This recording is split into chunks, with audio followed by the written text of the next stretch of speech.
Israel की अंत की तारीख आ गई है। फिलिस्तीन के राष्ट्रपति महमूद अब्बास पर किसने किया जानलेवा हमला? इसके पीछे नेतन्याहू शामिल है या इसके पीछे कोई और है? और सबसे बड़ा सवाल यही है, आखिर अब क्यों अमेरिका की आफत लगातार बढ़ती जा रही है? नमस्कार, मेरा नाम है नवीन कुमार नंदन और आप देख रहे हैं नेशनल दस्तक।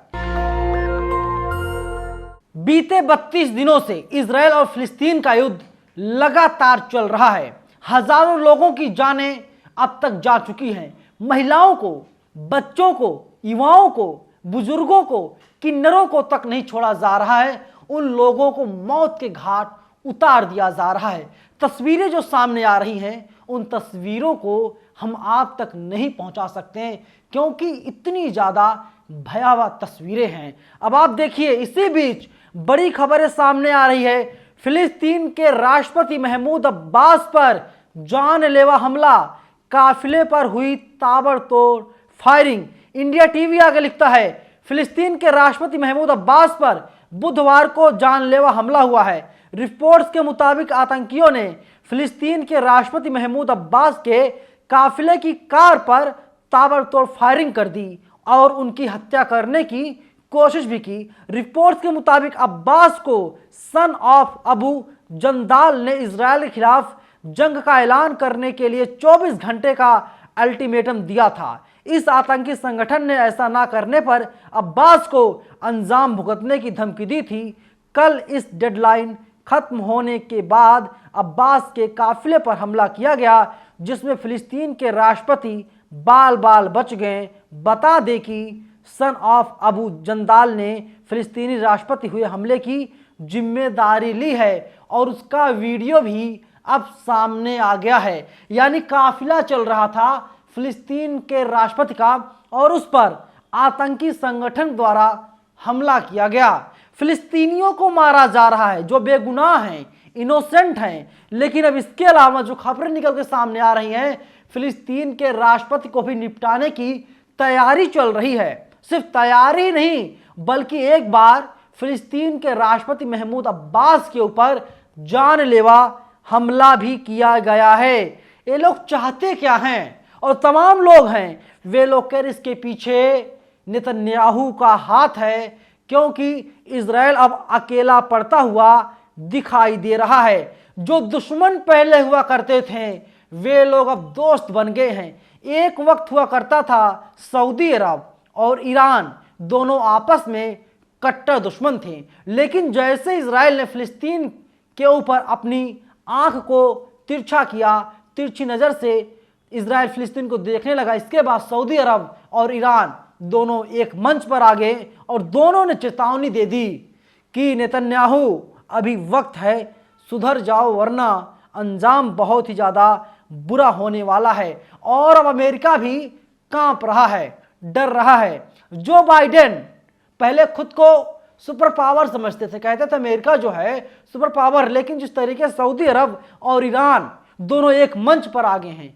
एकजुट हो गए हैं, फिलिस्तीन को बचाने की बात कर रहे हैं, इजराइल को खत्म करने की बात कर रहे हैं, इसीलिए अमेरिका के साथ साथ अब इजराइल भी कांप रहा है। न्यूज़ 18 लिखता है, इजराइल को देश नहीं मानता सऊदी अरब।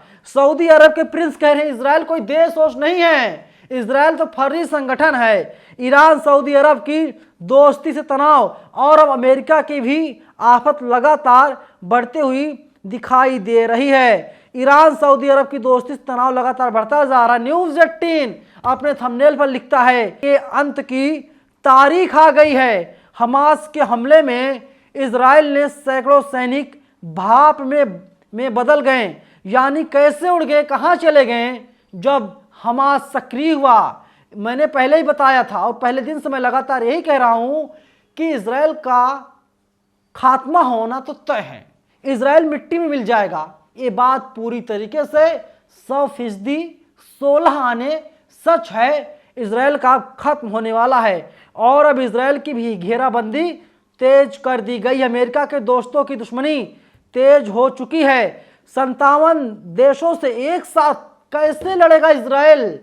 57 देश कह रहे हैं हम साथ खड़े हैं। हालांकि तमाम देश ऐसे हैं, 125 देश ऐसे हैं जो फिलिस्तीन के साथ हैं, इजराइल के खिलाफ हैं, लेकिन 57 देश, कल उन्होंने बाकायदा एक चिट्ठी जारी की है और उन लोगों ने कहा कि 12 नवंबर को, इसी 12 नवंबर को 57 देशों की मीटिंग होने जा रही है और इजराइल के खिलाफ पूरा प्लान तैयार किया जाएगा, किस तरीके से इजराइल को निस्तनाबूद करना है, इजराइल को मिट्टी में मिला देना है। सऊदी अरब जाएंगे ईरान के राष्ट्रपति। आप सोचिए, ईरान एक सुपर पावर देश है, उसके पास जितने हथियार हैं, जितने टैंक हैं, उतने टैंक और किसी देश के पास नहीं है। और अब ईरान के राष्ट्रपति सऊदी अरब जाएंगे, वहां के प्रिंस से मुलाकात करेंगे और पूरी रणनीति बनाई जाएगी किस तरीके से इजराइल का खात्मा करना है। यानी इजराइल वर्सेस 57 मुस्लिम देश, दुनिया के सारे मुसलमान एकजुट हो रहे हैं। मैं राजधानी दिल्ली में हूं, जो देश की राजधानी है। यहाँ के मुसलमानों से जब मैं बातचीत कर रहा हूं तो यहाँ के मुसलमान कह रहे हैं कि वे लोग फिलिस्तीन के साथ खड़े हैं और भारत सरकार, नरेंद्र मोदी की सरकार एक क्लियर नहीं कर रही है कि हमारे देश की सरकार किस तरफ खड़ी है। कभी नरेंद्र मोदी इजराइल का समर्थन करते हैं तो कभी जो विदेश मंत्रालय है उसके प्रवक्ता का बयान आता है, वे कहते हैं हम तो फिलिस्तीन के साथ खड़े हैं। वो वक्त याद कीजिए, वो दौर याद कीजिए जब भारत के प्रधानमंत्री अटल बिहारी वाजपेयी हुआ करते थे, तो अटल बिहारी वाजपेयी ने कहा था मैं फिलिस्तीन के साथ खड़ा हूं। नरेंद्र मोदी को ना जाने क्या फायदा या किस नुकसान का डर है कि नरेंद्र मोदी, भारत अपना स्टैंड क्लियर नहीं कर रहा है। मुझे नहीं पता भारत किस तरफ है, क्योंकि नरेंद्र मोदी का कोई ऐसा आधिकारिक ट्वीट अभी तक सामने नहीं आया है। नरेंद्र मोदी ने कहा था कुछ दिनों पहले, तकरीबन 1 महीने हो गए, कि मैं इजराइल के साथ खड़ा हूं और मैं कभी भी आतंकवाद का समर्थन नहीं करता। लेकिन सवाल अब सरकार से है, असली आतंकवादी कौन है? फिलिस्तीनियों को कौन मार रहा है? मानव पर, आम इंसानों पर कौन मिसाइल दाग रहा है? बम कौन गिरा रहा है? और इजराइल को कैसे पता कि यहाँ पर हमास के लड़ाके छिपे हुए हैं? हमारे देश की सरकार, भारत सरकार ये नहीं मानती कि हमास एक आतंकी संगठन है। परसों ही दैनिक भास्कर ने एक रिपोर्ट छापी थी। दैनिक भास्कर ने उस रिपोर्ट में बताया था भारत सरकार ने हमास को आतंकी संगठन से मानने का इनकार कर दिया है। आप सोचिए, जबकि हमास कई देशों में बैन है, लेकिन भारत सरकार कहती है हमास कोई आतंकी संगठन नहीं है। और हमारे देश की एक टीवी मीडिया, गोदी मीडिया एक कह रहा है कि हमास आतंकी संगठन है। यानी इसका स्टैंड भारत सरकार से पूरी तरीके से अलग है। भारत सरकार के खिलाफ हमारे देश की टीवी मीडिया है। हमास के लड़ाके सुरंग बना करके इजराइल की सेना को, आईडीएफ को चुनौती दे रहे हैं और जो तमाम मिसाइलें हैं उसको लगातार खत्म करने का काम हमास के द्वारा, फिलिस्तीन के द्वारा किया जा रहा है। एक टैंक है, उसको लेकर के बहुत ज़्यादा अहंकार में, घमंड में इजराइल रहा करता था। इजराइल कहता था इस टैंक की कीमत 35 करोड़ रुपए है, लेकिन बता दिया हिजबुल्लाह ने, ईरान ने, यमन ने, रूस ने, सऊदी अरब ने कि आपके पास जो भी टैंक है, 35 क्या 350 करोड़ का टैंक लेकर के आइए, लेकिन फिलिस्तीन के आगे कहीं नहीं टिक पाएगा। और इसीलिए टैंक फोड़ युद्ध से अब इजराइल डरा हुआ है। इजराइल अब कांप रहा है, क्योंकि अब जो है कि अमेरिकी एयरबेस का भी घेराव किया गया।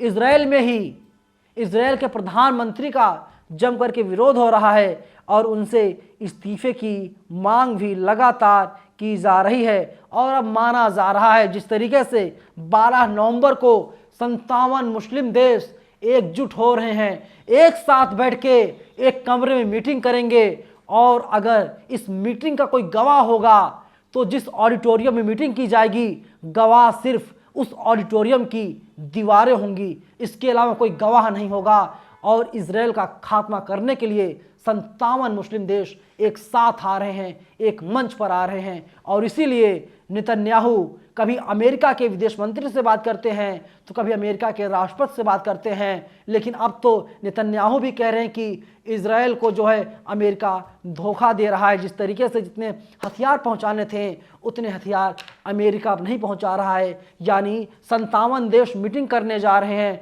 125 से ज़्यादा देश इजराइल के खिलाफ हैं, फिलिस्तीन के साथ हैं। यानी पूरी दुनिया में अब नेतन्याहू अकेले पड़ते हुए दिखाई दे रहे हैं। और दूसरी तरफ वहीं फिलिस्तीन के राष्ट्रपति को भी निपटाने की कोशिश लगातार की जा रही है, क्योंकि उनके काफिले पर हमला करवाया जा रहा है, बमबारी करवाई जा रही है, गाड़ियों में तोड़फोड़ करवाई जा रही है, क्योंकि इजराइल डरा हुआ है। और हमारे देश के मुसलमान एक ही सुर में एक ही बात कह रहे हैं कि ऊपर अल्लाह है, अल्लाह के घर में देर है पर अंधेर नहीं है। और यहूदियों का हिसाब तो होकर के ही रहेगा। और हिटलर ने तमाम जो मुसलमान हैं वे लोग कह रहे हैं कि सोचिए अगर हिटलर ने यहूदियों को ना मारा होता, यहूदी अब तक ना जाने क्या कर रहे होते, सर पर बैठ करके पेशाब कर रहे होते हैं और ना जाने क्या कर रहे होते, क्योंकि बेगुनाहों को लगातार इजराइल मारने का काम कर रहा है। और पूरी दुनिया में इजराइल की लगातार थू हो रही है। और इजराइल के जो टैंक थे वो नष्ट किए जा रहे हैं। गोला बारूद लगभग इजराइल का खत्म हो गया है। और कोई देश ना तो आयात करने के लिए तैयार है, ना ही निर्यात करने के लिए तैयार है। यानी अब अकेला पड़ जाएगा इजराइल, और इजराइल खुद ही एक दिन खत्म हो जाएगा। फिलहाल आपको क्या लगता है? क्योंकि 57 देश एक हो रहे हैं इजराइल खत्म करने के लिए। क्या इजराइल वास्तव में खत्म हो जाएगा या फिर नहीं? कमेंट बॉक्स में आप हमें अपनी राय जरूर बताइएगा। धन्यवाद। नेशनल दस्तक की आपसे गुजारिश है कि अगर इसको बचाना चाहते हैं तो नेशनल दस्तक को सब्सक्राइब करने के लिए रेड कलर के सब्सक्राइब बटन को दबाएं, फिर बेल आइकन की घंटी दबाएं। नेशनल दस्तक को बचाने के लिए बहुत जरूरी है कि हर खबर को शेयर करें, लाइक करें, कमेंट जरूर करें।